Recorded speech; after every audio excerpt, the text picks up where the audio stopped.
Ma jõudsin TalTechi selliselt, et otsisin oma töö kõrvale uusi väljakutseid ja nägin CV keskuses kuulutust, mis pakkus tööd TalTechis Virumaa kolledžis. Ja selle kuulutuse kuupäev oli seesama kuupäev, mille ma seal avasin. Ja nii minu karjäär ja töö TalTechis lahti minna saigi ja olen selle valikuga väga rahul.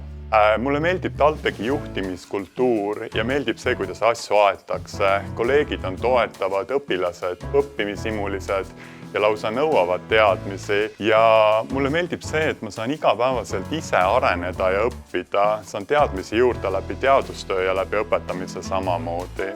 Reaalne mõju minu töös, ma usun, esiteks on see, et üliõpilased saavad teadmisi juurde ja saavad uusi oskusi.